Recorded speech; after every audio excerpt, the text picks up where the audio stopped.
All right, we're going. Okay, making white sauce. White sauce is basically just butter and flour and milk.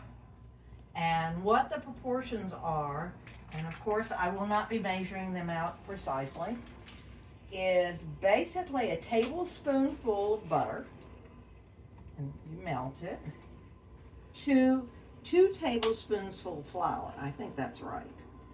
And then you add about a cup of milk. And the tricky thing is, I do it mostly by feel at this point. The tricky thing is, if you cook it too fast, it can get lumpy. You can deal with those lumps though. You can mash them up. You just have to be patient. And sometimes I use, this will help agitate the mixture and will help those lumps. What heat is that on? This is on, I started it off on a high heat just to melt the butter. Yeah. And then I will probably turn it down to like medium heat. I don't cook a lot anymore, so sort of. Would that explain why we had to go all over the building to get ingredients? It might. Matthew was talking about the fact that I suddenly realized we needed milk. So we went down to the bistro and got milk. And then as I started to make the white sauce, I realized I had no flour in the house. So had to go to a neighbor to borrow the flour. Which she had trouble finding as well. Okay. So we're sort of all in the same boat here. Okay.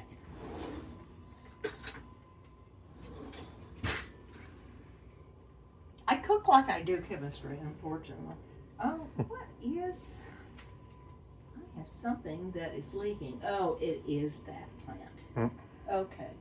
Would you just for a minute give me that towel that's over there? I suddenly realized that I had running water on my floor. Oops. And it turns out I put this plant over here, and it's that plant that's doing it. Okay. So you might want, the butter is melted. Mm-hmm. And I'm going to take it off right now while I add the flour. So I put in 2 pats of butter. I'm going to start with some flour. And I usually add the flour and then I mix it. And you make what is known as a roux. That's French. If you go to New Orleans, you'll see they talk about roux. And they use it for thickening things like jambalaya or stew. And what temperature is it now? It's still at a high. Okay. I better turn it down a little bit. That's a good idea because you don't want it to overcook. And it's just mixing the flour and the butter. And I think if you make an official roux, you have to look it up in a cookbook, that they get it brown. But I usually don't get it brown. Okay, milk. I think I put in enough flour. Okay, so you add the milk slowly because the milk is usually cold and your roux is hot. And if you add it all at once, what will happen is it will make lumps, which we talked about before. You can work out. But you see as I do it, it's thickening the milk. And a roux is just a thickening agent.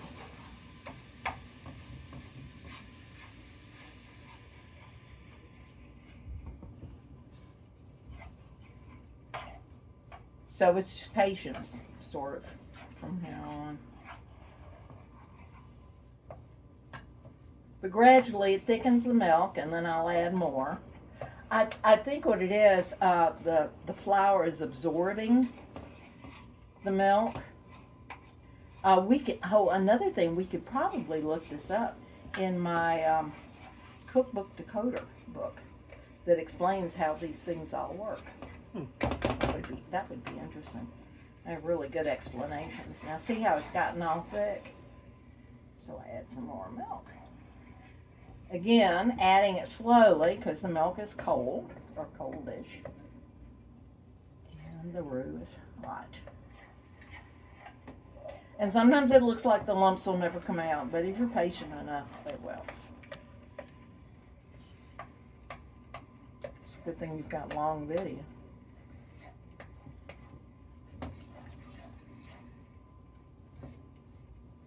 And see, I'm sort of mashing them as I go along. This is one thing I learned in my 8th or 9th grade home economics class, which I didn't want to take at all. But it turns out it has come in very useful.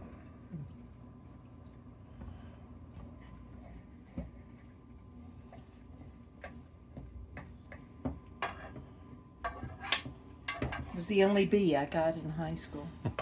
My mother was very upset with the teacher because she said of all of her girls, I was the one that was best at home economics and crafts. So where'd you get a B? Did you? I didn't like it much. Oh. And also, I always overthink things. There was one test and it said blank diet does such and such. And I put in the. I don't know if I was being a smart ass or just couldn't remember, or maybe it was. And when I took the sewing class, of course, I've made clothes all of my life. I think that was the B, was the sewing class. I'm not sure. But, yeah, I was used to things being exact. I thought I'd be very good and use the one treadle machine in the room. So I was being very, very good, but she didn't give me any points for that. And she took off because my stitch length wasn't the same every day, but you had to adjust it with a knob, and it didn't have any markings on it. So I thought that was very unfair. Now, see, it's getting to the point that once I break up those things, it might be enough.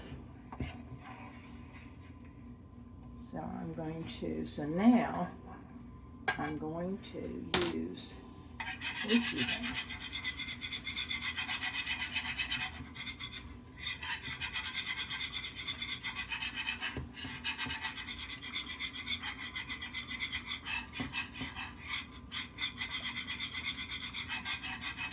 And I think I'm going to be adding more milk just from the feel of it.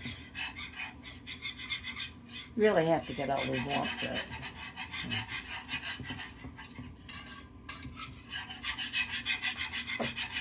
And I just turned it down a little bit because I noticed all the bubbles in there. So I thought maybe it needed to be on the lower heat. Is that a nonstick pan? Is that a what? Nonstick pan? Yes. Should you be using a whisk on that? I think this particular non-stick you can. Hopefully. I do. You could make this with a regular pan. Oh, yeah. Oh, yeah. Absolutely. It would just stick a bit more. And actually doesn't stick that much. You know, it's not like something that really sticks. You see it getting, the lumps are beginning to break up. Can you see the lumps from there? A little bit, yeah. Okay, because that's the really key. It's breaking up those lumps.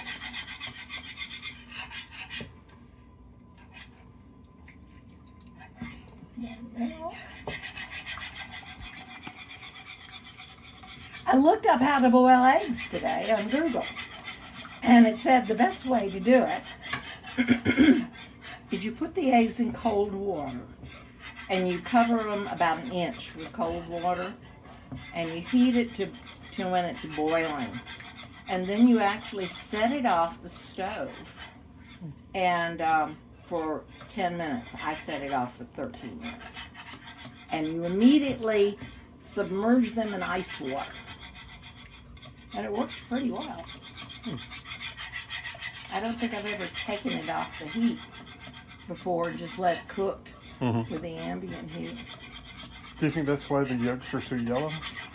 No, I saw something else that talked about the different colors of yolks. And it has to do a lot with how they're fed. Mm-hmm. Different things. I've always heard that the outside eggs are orange. Have you ever had an orange yolk egg? Nancy's. Well, you go to Nancy's house. I did have scrambled eggs at her place when I was there last year. Uh-huh.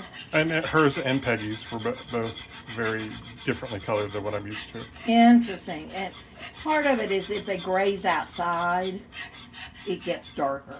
Mm-hmm. Well, come on. And it's going to thicken up as I get those extra little lumps out. If I ever get those extra little lumps out. Come on. Come on.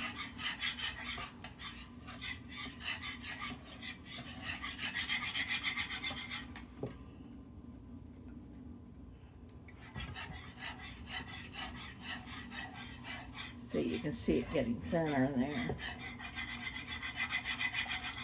But it's close. Those little lumps are small.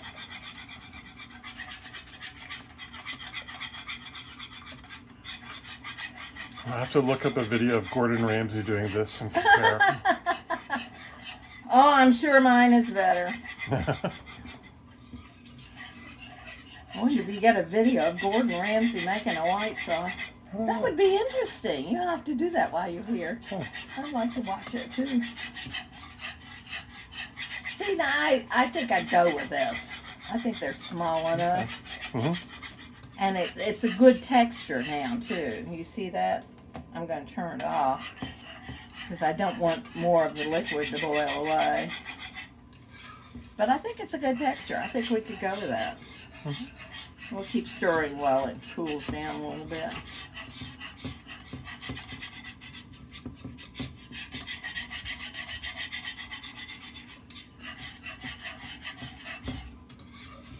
And the main thing is just adding the milk slowly so it doesn't seize up the flour. How's that? Yeah, looks good. Alright. Okay. So, now and you've already done the bread. Mm-hmm. Did you do a whole... Yeah, you can do more bread for you if you want. No, that's fine. Okay, here are the egg whites. Ooh, that was a lot of standing up.